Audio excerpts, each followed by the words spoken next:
नमस्कार दोस्तों, bloody tax के आज के बहुत ही ज्यादा खौफनाक से बिल्कुल डरावने से वीडियो में आप सभी लोगों का बहुत बहुत स्वागत है।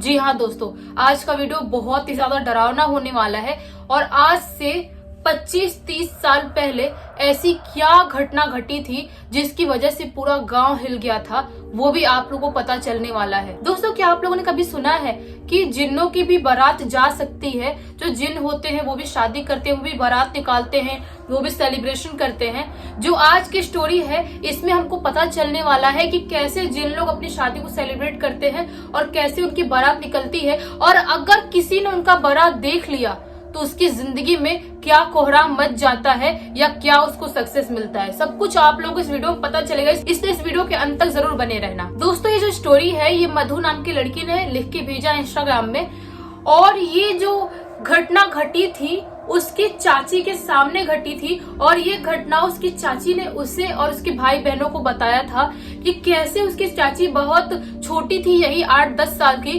तब उनके गांव में ये घटना घटनी स्टार्ट हुई थी। और उस टाइम पे उनके गांव में कुछ एक अलग ही सनसनी फैली हुई थी कुछ जिनों को लेके, और कैसे उनके गांव में कुछ कोहराम मच रहा था। क्या होता है, जब इसकी चाची जब छोटी थी बहुत, उस टाइम पे अपन चलते हैं, इसकी जो चाची थी मधु की, उनकी उम्र हो गई है 8-10 साल की, और उनके गांव में एक बहुत ही बड़ी अफवाह फैली हुई थी कि यहाँ पे जो हमारे गांव के थोड़ा सा ही बाहर वाला जो बगीचा है, जो जंगल है, वहां पे जिनों की बारात निकलती है और वहां पे जिन लोग सेलिब्रेशन करते हैं, अगर किसी ने उनका सेलिब्रेशन देख लिया तो वो इंसान या तो पागल हो जाता है, या तो खून की उल्टी करके वहीं पे मर जाता है, या तो उसके साथ उससे भी ज्यादा कुछ बुरा हो जाता है। तो सब लोग, बहुत बच्चे लोग जो थे बहुत डरते थे। उनको ऐसा लगता था कि क्या सच में ये सब चीजें होती हैं, और क्या सच में हमने कभी बाय चांस देख लिया तो हमारे साथ ऐसा कुछ हो सकता है। लेकिन बहुत सारे लोग इन सब चीजों पे विश्वास नहीं करते थे। बहुत सारे लोगों को लगता था कि ये एक अफवाह है, ये एक मनगढ़ंत कहानी है जो लोगों के दिमाग में डाली गई है, और बहुत सारे लोग विश्वास नहीं करते थे। लेकिन छोटे छोटे बच्चे थे, वो थोड़ा बहुत डरते थे। लेकिन इनके गांव में एक आदमी थे जिनका नाम था रामलाल। एक्चुअली ये जो घटना घट रही थी, कहाँ पे घट रही थी, ये तो मैंने आप लोगों को बताया नहीं। उत्तर प्रदेश के एक बहुत ही छोटे से गांव में ये घटना घट रही थी, आज से 25-30-40 साल पहले, बहुत टाइम की बात है ये। तो उस टाइम पे जो ये रामलाल जी थे, वो उस गांव में बिजनेस के सिलसिले में उस गांव से बाहर भी जाया करते थे, रात में लेट टाइम पे उस गांव में लौटा भी करते थे, और उस गांव में इकलौते वो सबसे ज्यादा पैसे वाले इंसान थे जो रामलाल जी थे वो। तो गांव के लोग उनकी सारी बातें मानते भी थे, बहुत काफी इज्जत भी करते थे, क्योंकि उनके पास पैसा बहुत था, इसलिए लोग उनकी बहुत सारी इज्जत करते थे। लेकिन एक दिन उनके साथ कुछ बहुत अजीबोगरीब घटता है। क्या होता है, वो दूसरे किसी शहर से अपना कुछ बिजनेस का काम करके साइकिल से लौट रहे थे। उस जमाने में लोग, बहुत सारे लोग साइकिल यूज करते थे, और साइकिल ही मोस्ट लोग यूज किया करते थे, वही चलाया करते थे। तो वो अपने गांव में लौट रहे थे साइकिल से, और जब वो रात के 3 बजे करीब अपने गांव में अभी एंटर करने ही वाले थे, जो उनके गांव के बाहर जो बगीचा है ना, जहाँ पे लोग की अफवाह थी कि यहाँ पे कोई भूत जिन या कुछ रहते थे, वहां पे उन्हें कुछ आवाजें सुनाई देती है, कुछ लोगों की बात करने की, हंसने की, और उस जंगल से एक रोशनी बाहर आती हुई उन्हें दिखाई देती है। वो सोचते हैं कि इस जंगल में इतनी रोशनी कहाँ से। और उस टाइम पे बहुत छोटे गांव में बिजली नहीं हुआ करती थी, बहुत छोटे छोटे गांव में, बड़े शहरों में बिजली हुआ करती थी, लेकिन छोटे छोटे गांव में नहीं हुआ करती थी। उनके पूरे गांव में बिजली नहीं थी। इतनी रोशनी मतलब कहाँ से उस जंगल से आ सकती है? तो व्हाइट रोशनी अलग ही आते हुए उनको दिखाई दे रही थी। उन्हें ऐसा लगता है कि मुझे जाके चेक करना चाहिए कि आखिर कौन है वहां पे, इतनी रोशनी कैसे फैली हुई है, कोई नागमणि तो नहीं है, कहीं नाग ने कोई अपनी मणि तो नहीं उगला है, क्योंकि उस टाइम पे लोग मानते थे, और शायद नागमणि जैसी चीजें दुनिया में होती या नहीं होती मुझे नहीं पता, लेकिन उनको ऐसा लगता है। तो वो उस जंगल की तरफ जहां से लोगों की आवाजें आ रही थी और वो रोशनी दिखाई दे रही थी, उधर बढ़ चलते हैं। जाते जाते जाते जाते जंगल के अंदर धीरे से एंटर कर लेते हैं, पैर दबाए दबाए चल रहे थे कि कोई उनको देख ना ले कि वो ऐसे एंटर कर रहे हैं। और उसके बाद वो एक पेड़ के पीछे छुप जाते हैं, और पेड़ के पीछे छुप के वो देखना स्टार्ट कर देते हैं। तो उन्हें दिखाई देता है कि कुछ लोग, अलग ही टाइप के दिखने वाले लोग वहां पे हैं, और वो लोग एक पालकी रखे हैं, पालकी लाके रखे हैं वहां पे, उसमें शायद कोई दुल्हन है और दूल्हे लोग हैं, बहुत सेलिब्रेट कर रहे हैं और पता नहीं क्या क्या चीजें खा पी रहे हैं, पता नहीं कौन सी भाषा में क्या बात कर रहे हैं, बहुत सेलिब्रेशन कर रहे हैं, हंसते हुए स्माइल करते हुए दिखाई दे रहे हैं। उन्हें अब थोड़ा थोड़ा सा डाउट होने लगता है दिमाग में कि हो ना हो इस गांव में जो लोग बोलते हैं कि यहाँ पे जिन्नों की बारात निकलती है, हो सकता है ये जिन्नों की ही बारात है और मैं देख पा रहा हूँ। लेकिन वो बहुत डर भी रहे थे कि मैं ये इनकी बारात देख रहा हूँ और अगर उन्होंने मुझे देखते हुए देख लिया तो वो मेरे साथ पता नहीं क्या कर देंगे, या जैसे कि लोग बोलते हैं कि उनकी बारात देखने के बाद लोग पागल हो जाते हैं, तो कहीं मैं पागल तो नहीं हो जाऊंगा। ये सारी चीजें वो अभी दिमाग में सोच रहे होते हैं। उनको ऐसा लगता है कि वो लोग मेरे को नहीं देख रहे हैं, लेकिन ये उनकी गलतफहमी थी, क्योंकि वो लोग इनको आराम से देख पा रहे थे। वो लोग पहले ही नोटिस कर चुके थे कि कोई तो बंदा है जो पेड़ के पीछे छुप के हमको देख रहा है।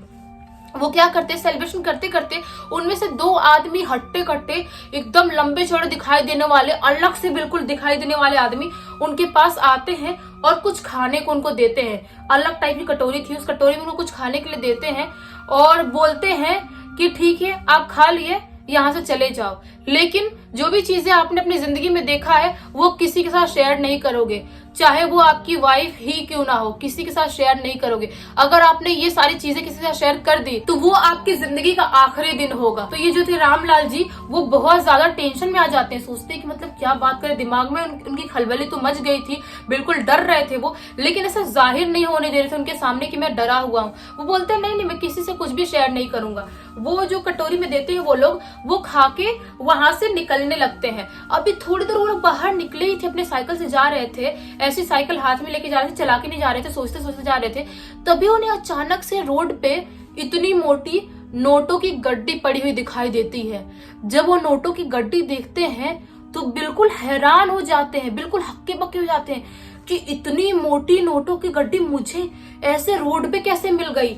और मुझे मतलब वो खुशी के मारे पागल हो जाते हैं। वो गड्डी उठाते हैं और इतने ज्यादा खुश थे कि बिना कुछ सोचे बिना कुछ बोले अपने घर पे चले जाते हैं। वो अपने घर पे जाने के बाद आराम से सो जाते हैं। उसके बाद से उनकी जिंदगी पूरी तरह से चेंज हो जाती है, क्योंकि जो वो बिजनेस करते थे उस बिजनेस में बहुत मुनाफा होने लगा था। वो दिन दूनी रात चौगुनी बहुत ज्यादा तरक्की करने लगे थे। उनकी वाइफ भी बहुत खुश हो गई थी, लेकिन उनकी वाइफ एक चीज उनके में नोटिस करती थी कि ये कभी भी रात के टाइम में घर आते हैं तो खाना नहीं खाते हैं।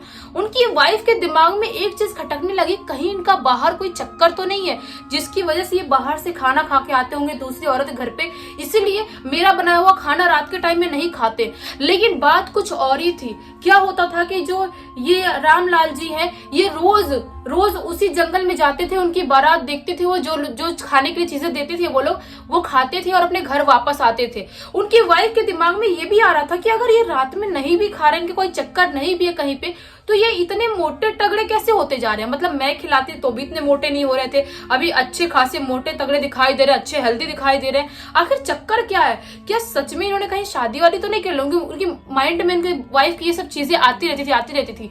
क्या होता है, एक दिन ऐसे ही रामलाल जी सोए हुए थे रात के टाइम में, रात के 2 बजे करीब उनकी अचानक से आंख खुलती है। एक हवा का झोंका आता है, उसकी वजह से आंख खुलती है और वो देखते हैं कि मेरे ठीक सामने एक बहुत ही लंबा चौड़ा दिखाई देने वाला जिन खड़ा है, जो मुझे देख के स्माइल कर रहा है।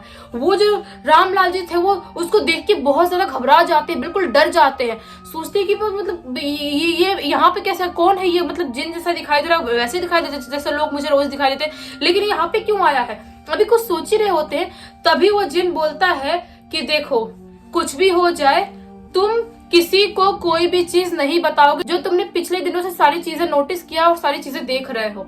तो रामलाल जी बोलते नहीं मैं नहीं बताऊंगा। वो जिन बोलता है कि तुम इससे भी ज्यादा अमीर और इससे भी ज्यादा तरक्की कर सकते हो, लेकिन कुछ भी हो जाए तुम किसी के सामने अपना मुंह नहीं खोलोगे। अगर तुमने खोला तो तुम्हारे साथ बहुत बुरा होगा, इसका अंजाम इतना बुरा होगा उतना तुमने कभी सोचा भी नहीं होगा जिंदगी में।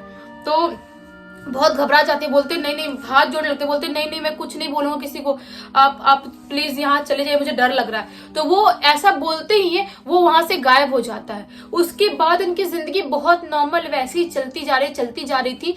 तभी एक दिन अचानक से जब ये रामलाल जी अपने घर पे आते हैं, उनकी वाइफ गेट पे ही खड़ी थी और उनकी वाइफ गुस्से में एकदम, उनका मुंह लाल था और गुस्से में पूछती है, तुम बताओ तुम्हारा चक्कर क्या है, क्या तुम्हारा कहीं बाहर अफेयर है, उसकी वजह से तुम खाना वाना नहीं खाते हो, घर पे मेरा बनाया हुआ खाना रोज वेस्ट हो रहा है, आखिर बताओ प्रॉब्लम क्या है, तुम मेरे साथ नहीं रहना चाहते। वाइफ बहुत लड़ाई करने लगती है। वो बोलते हैं कि नहीं ऐसी कोई बात नहीं, मैं तुम्हें नहीं बता सकता। वो बोलती है मुझे बताओ, बोलते नहीं बता सकते। बहुत लड़ाई होती है, दोनों बहुत लड़ाई होती है। उनकी जो वाइफ थी उन्हें कसम देती है, बोलती है मेरी कसम तुम्हें बताना पड़ेगा कि प्रॉब्लम क्या है, तुम्हारी जिंदगी में आखिर चल क्या रहा है। तो उसके बाद कैसे भी रामलाल जी को वो सारी चीजें अपनी वाइफ के सामने बताना पड़ता है। जैसे ही उनके मुंह से ये बात निकलती है, वैसे ही उनका जो पूरा हाफ बॉडी है ना, वो लकवा मार देता है। पूरी उनकी बॉडी पैरालाइज्ड हो जाती है। उसकी वजह से वहीं पे गिरते हैं धड़ाम से और गिर के बेहोश हो जाते हैं। उसके बाद से वो जिंदगी में कभी भी अपने पैरों पे खड़े नहीं हुए और कभी भी उठे नहीं। मरने के वक्त तक वो वैसे ही बेड पे पड़े हुए, वैसे ही पैरालाइज्ड ही उनकी आधी से ज्यादा बॉडी रही। मतलब सोचो, उन्होंने सिर्फ उनकी बारात देख रही थी जिन्नों की, उसकी वजह से उनके साथ उनकी जिंदगी में ये सारी चीजें घट गई। इसीलिए बड़े बुजुर्ग बोलते हैं ना कि ज्यादा ऐसा खुरापात नहीं करना चाहिए, किसी की भी फट्टे में ऐसा टांग नहीं अड़ाना चाहिए, घुसना नहीं चाहिए कहीं पे। आपको पता है कि वहां पे कुछ प्रॉब्लम है तो वहां पे आपको बिल्कुल भी नहीं जाना चाहिए। ये वहां पे गए थे और उनकी जिंदगी में ये सब कुछ हो गया। मतलब सोचो क्या क्या दुनिया में नहीं होता है। आप लोग बताना कि आप लोग को ये वीडियो कैसा लगा। अगर अच्छा लगा हो इस वीडियो को लाइक कर देना, इस चैनल को सब्सक्राइब कर देना, बेल को दबा के ऑल पे क्लिक कर देना, ताकि जब भी ऐसी हैरान कर देने वाले खौफनाक वीडियो डालो सबसे पहले आप लोग पास पहुंचे। चलिए कल वापस ही मिलते हुए बहुत ही ज्यादा खौफनाक से डरावना से वीडियो में। तब तक के लिए बहुत बहुत धन्यवाद।